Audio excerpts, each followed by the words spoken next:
Good morning students. Let's continue our lesson 3rd from civics, how the state government works. Let's continue our topic. The topic is state executive. तो the state executive consist. State executive में क्या कौन कौन आते हैं? Governor, chief minister और council of ministers. ये सभी क्या करते हैं? They run the administration of the state. ये स्टेट का एडमिनिस्ट्रेशन प्रशासन चलाते हैं according to the law passed by legislature. उन्हीं लॉज के अकॉर्डिंग जो लेजिस्लेचर ने पास किए हैं. First we will discuss the governor. The governor is the constitutional head of the state. State का जो हेड है वो गवर्नर होता है. He works in accordance with the advice of chief minister and his council of ministers. ये अपना वहाँ का जो चीफ मिनिस्टर है और जो वहाँ के काउंसिल्स मिनिस्टर्स की जो काउंसिल है उनके साथ मिलके ये क्या करते हैं? अपना वर्क करते हैं आगे. नेक्स्ट इसमें है टॉपिक अपॉइंटमेंट. गवर्नर की अपॉइंटमेंट कैसे होती है? The governor is appointed by the president of India. जो प्रेसिडेंट ऑफ इंडिया हैं वो गवर्नर को अपॉइंट करते हैं. कितने टाइम के लिए? For 5 years. लेकिन he can be removed from office by the president. और इसे प्रेसिडेंट ही रिमूव भी कर सकता है before the expiry of his term. जो उसका टाइम है उस टाइम से पहले प्रेसिडेंट उसे रिमूव कर सकता है, उसके प्लेस से उसे हटा सकता है. दूसरे वर्ड्स में अगर हम बात कहें, governor remains in office till the pleasure of the president. जब तक प्रेसिडेंट की इच्छा है तब तक गवर्नर ऑफिस में काम कर सकता है.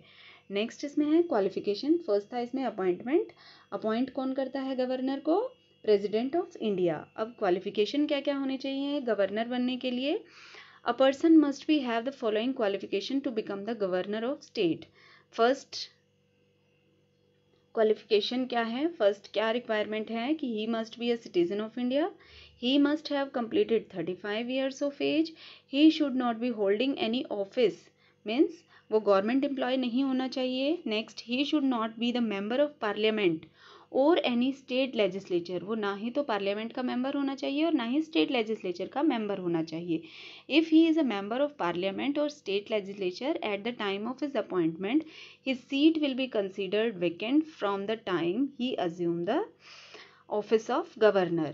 Means अगर होता भी है वहाँ का मेंबर तो उसकी सीट को खाली माना जाएगा द टाइम जैसे ही वो गवर्नर बन जाता है. On the basis of convention he should not be resident of the state of which he is to be appointed governor. जिस एरिया का उसे गवर्नर अपॉइंट किया गया है वो इस एरिया का रहने वाला नहीं होना चाहिए. Next salary and allowance. जो सैलरी है वो गवर्नर को कितनी मिलती है?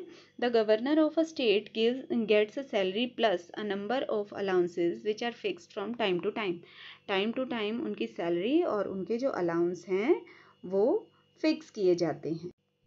How much salary he got? He got 3,50,000 per month as salary. Besides, he is entitled to Raj Bhavan, the official residence of the governor, fully furnished.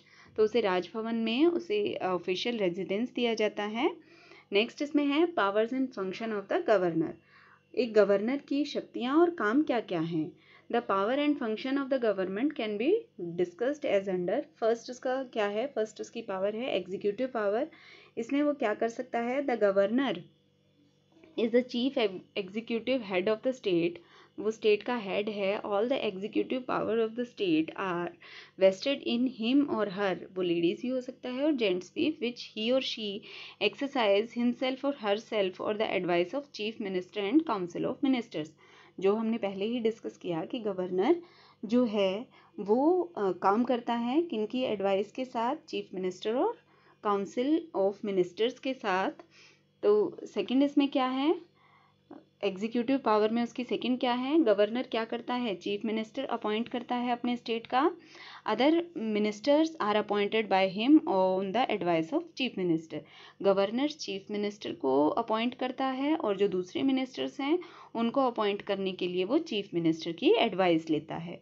Third, he appoints the member of state public service commission and the attorney general को वो appoint करता है, और साथ ही SP SC उनके जो members होते हैं उन्हें वो अपॉइंट करता है। Next, he can recommend to the president the imposition of president rule in the state. Next, first उसकी पावर थी एग्जीक्यूटिव पावर, सेकंड उसकी है लेजिस्लेटिव पावर। इस पावर में वो क्या कर सकता है? द गवर्नर कैन समन और प्लेस द स्टेट लेजिस्लेचर। ही मतलब कोई ऑर्डर वो अपने स्टेट लेजिस्लेचर को वो दे सकता है, कोई आदेश। बी इसमें क्या है? He can dissolve the legislative assembly before the expiry of his normal term. Legislative assembly को भी वो डिसॉल्व कर सकता है, मीन्स भंग कर सकता है अपने टाइम से पहले। He can address the state legislature को वो एड्रेस करता है। Next, he gives his assent to all the bill passed by the state legislature. जितने भी बिल पास किए जाते हैं उन पे वो अपनी मोहर लगाता है। He can reserve certain bill passed by the state legislature for the consideration of the president को की कंसिडरेशन के लिए वो कुछ बिल्स को अपने पास रिजर्व करके रख सकता है। Such bills become acts only after receiving the approval of the president की अप्रूवल के बाद वो क्या बन जाते हैं? वो बिल एक्ट बन जाते हैं। Next, F, he nominates 1/6 member of the legislative council के 1/6 मेंबर्स को वो नॉमिनेट करता है। He can issue ordinance during the recess of the legislature. Next, इसमें थर्ड है फाइनेंशियल पावर्स में उसकी क्या क्या पावर है? No money bill can be introduced in the state legislature without the prior permission. मीन्स गवर्नर की परमिशन के बिना कोई भी बिल जो है वो स्टेट लेजिस्लेचर जो है उसमें इंट्रोड्यूस नहीं किया जा सकता। सेकेंड, इसमें क्या है? The annual budget of the state is introduced in the assembly with the prior approval. पहले अप्रूवल ली जाती है, फिर बजट जो है वो इंट्रोड्यूस किया जाता है असेंबली में। No demand for expenditure can be made without his recommendation. उनके कहे बिना कोई भी डिमांड या एक्सपेंडिचर जो है वो नहीं किया जा सकता। नेक्स्ट, इसमें आती हैं उनकी फोर्थ जो है वो judiciary power. The governor enjoy the power to grant pardon, amnesty और reprieve for any offense against any law relating to matter to which the executive power of the state extend। Means क्या है? Governor के हाथ में power होती है, वो किसी को भी मतलब माफ़ कर सकता है अगर उसके खिलाफ कुछ चार्जेस लगे हैं। Then B, the president consult him while appointing जज of high court of the state. जो प्रेसिडेंट है वो सलाह लेता है किसकी? गवर्नर की, किसे अपॉइंट करने में? High court of the state. उस स्टेट के हाई कोर्ट के जज को अपॉइंट करने के लिए प्रेसिडेंट गवर्नर की सलाह ले सकता है। Next power is discretionary powers. Normally governor acts on the advice of council of ministers। जो काउंसिल है मिनिस्टर्स की उनके साथ, और जो चीफ मिनिस्टर है उनकी एडवाइस के बेसिस पे गवर्नर वर्क करता है। बट कुछ मैटर्स ऐसे हैं जिनमें वो अपनी पावर खुद की यूज़ कर सकता है, अपनी विल, अपनी मर्जी उसमें यूज़ कर सकते हैं। फर्स्ट क्या है? फर्स्ट वो अपनी मर्जी कहाँ यूज़ कर सकते हैं? फर्स्ट उसमें है अपॉइंटमेंट ऑफ चीफ मिनिस्टर की अपॉइंटमेंट में गवर्नर क्या करते हैं? जब लेजिस्लेटिव असेंबली में किसी भी पार्टी में चीफ मिनिस्टर को चुनने के लिए कोई एब्सोल्यूट मेजोरिटी नहीं होती, तो वो अपने बेस पे एक पर्सन को चीफ मिनिस्टर अपॉइंट करते हैं जो उनकी राय में एबल हैं अपनी गवर्नमेंट फॉर्म करने के लिए, अपनी गवर्नमेंट बनाने के लिए। जो मिस मायावती हैं उनको as a chief minister appoint किया गया था गवर्नर ने यूपी में। ये एक एग्जाम्पल है जहां गवर्नर ने अपनी विश से मेजॉरिटी मिले बिना मायावती को चीफ मिनिस्टर बना दिया था। Next is imposition of presidents rule in the state. State में प्रेसिडेंट का रूल हो, ये कौन डिसाइड करेगा? जब गवर्नर को महसूस होता है कि जो सिचुएशन है वो एडमिनिस्ट्रेशन में ऐसी हो गई है, जो स्टेट में जो चीफ मिनिस्टर है वो उसे हैंडल नहीं कर सकते, carried on in accordance with the provision of the constitution, संविधान के अकॉर्डिंग ऐसा नहीं चल रहा है, तो he can report to the president and recommend for the imposition of president rule in the state, कि वो रिकमेंड कर सकते हैं कि अब स्टेट में प्रेजिडेंट का रूल होना चाहिए। Next, C, to reserve bill for the consideration of the president, president की कंसिडरेशन के लिए वो अपने पास कुछ बिल्स को रिजर्व रख सकता है।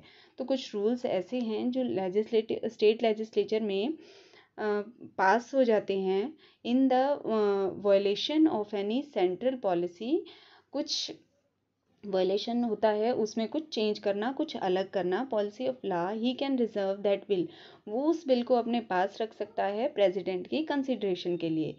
That bill will become an act only after receiving the assent of the president, president की सहमति के बाद ही वो बिल जो है वो एक्ट बनता है। Next D part, special power of governor of Sikkim and Assam, Sikkim और असम के गवर्नर के पास कुछ स्पेशल पावर्स हैं, उसे अब हम डिस्कस करेंगे।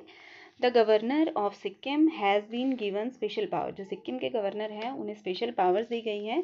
फर्स्ट उसमें क्या है, स्टैब्लिशिंग पीस इन सिक्किम, सिक्किम में पीस शांति के लिए, for social and economic development of certain groups in that state, उस स्टेट में सोशल और इकोनॉमिक डेवलपमेंट के लिए।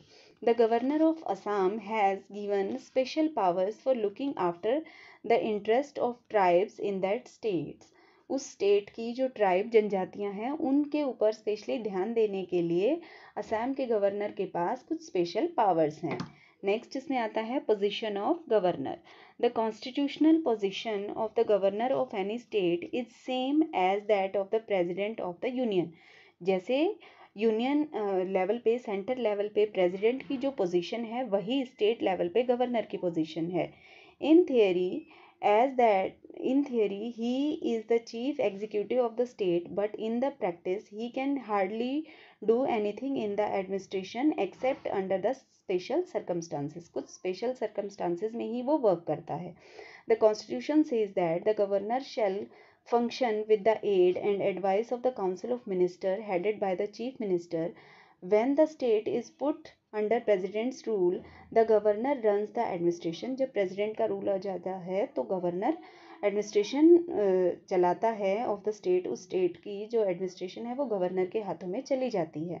Then he works according to the instruction given to him by the president, वो president जैसे उस गवर्नर को इंस्ट्रक्ट करते हैं वैसे ही गवर्नर वर्क करता है।